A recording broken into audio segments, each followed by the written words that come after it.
Hello everyone and welcome back. This is Doc at Padama and this time we are going to discuss another research vocabulary term in our video series entitled Ano ang pagkakaiba ng mga sumusunod na salita na nakikita ninyo? So ang pag-uusapan natin ngayong araw na ito ay ang pagkakaiba ng mga salitang thesis, dissertation, and research. And by the way, this video discussion will be done or will be discussed using the medium Tagalog and English. So thesis versus dissertation before we go to the third term. When we talk about thesis refers to a type of research. Thesis is a research which is usually required as the last activity for a student taking his or her master's degree.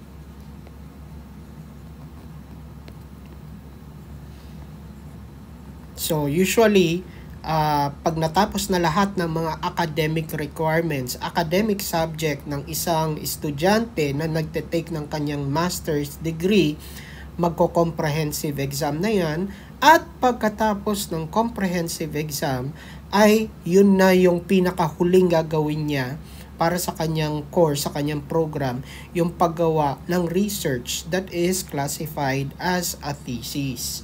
Okay? The next one is dissertation. So when we talk about dissertation or dissertation, this is now the culminating activity in another level of the graduate school.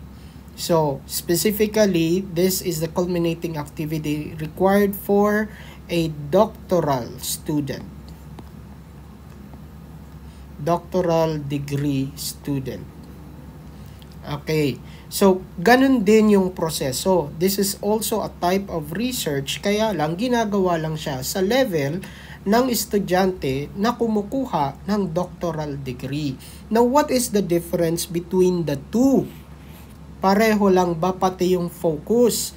The focus is more on pag ito ay ginagawa o kinukuha ng mga estudyante ay nasa area ng education. Usually, kapag thesis, focuses on the problems of teaching and learning.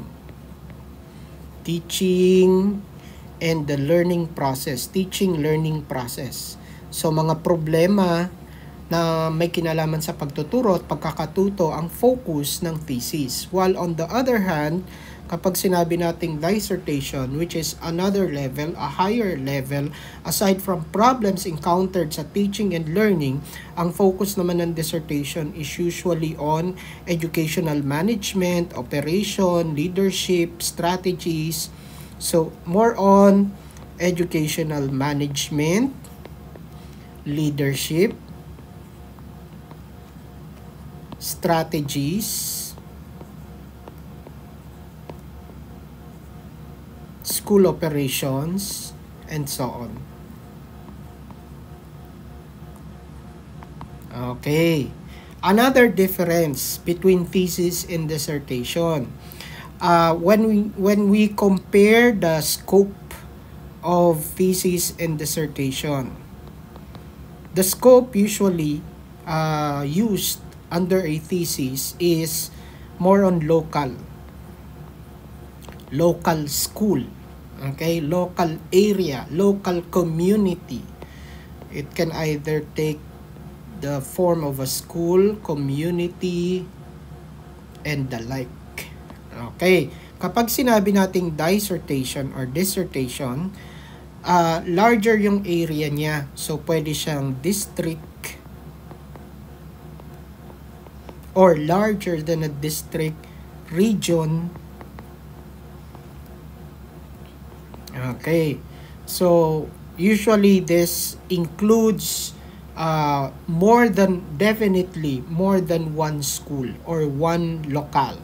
So it includes a larger area, a larger setting. So hindi lang yung population. So, pwedeng iilan lang yung respondents niya, pero yung respondents niya puro principal sa isang distrito o sa isang rehiyon. Okay? So basically, these are the difference between thesis and dissertation. What about the third one? If you observe, kanina, binabanggit ko palagi, both of these are classified as researches. So, research is a generic term referring to a process wherein you identify a problem, and then you provide solution, answers, recommendation, and even a concrete output kapag research. So, ulitin natin, kapag sinabi niyong research, it's a generic term, general term referring to the process. So, thesis is a research, dissertation is a research, thesis is a research, dissertation is a research. Both of them are done as a culminating activity. Kaya lang magkaiba yung level at ito pa yung ibang differences kapag kayo ay gumagawa ng thesis and dissertation. Sa college, ang tawag nila is research project, or sometimes they adopt the term thesis sa college. Referring to kung bakit ginagamit nila yung thesis, to a culminating activity na gagawin nila for that particular subject or program. Okay? So, thank you very much everyone, and I hope you were able to pick up something new dito sa ating discussion. If you have any recommendations, questions, may gusto kayong idagdag na gusto nyong i-discuss dito sa ating YouTube channel, you can write it down on the comment section below this particular video, and I will definitely pick that up and create a video for that particular request.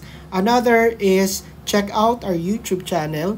There are videos that you can use in writing your research paper from chapter 1 to chapter 5, even up to the point of giving tips and advices with regard to your research defense. So kung kayo ay naghahanda para sa inyong research defense, meron po tayong mga videos na pwede nyong magamit, both Taglish and English, in our YouTube channel na may kinalaman sa paghahanda ng inyong research. So check that out. And again, please click that subscribe button and that notification bell to alert you when a new video has been uploaded. And let us share this knowledge to our colleagues, to our classmates, para matulungan din natin sila, lalong-lalo na po yung mga naguguluhan sa paggawa ng research. Definitely, these videos in my YouTube channel have already helped. Marami na po tayo na pag-graduate ng mga estudyante na gumagamit ng ating mga videos. So, gamitin po natin yung pagkakataon, libre po ito, walang bayad. Tulungan din po natin yung mga kasama natin na gumagawa ng research. Again, thank you very much everyone. Stay safe and God bless. See you on our next video. Bye!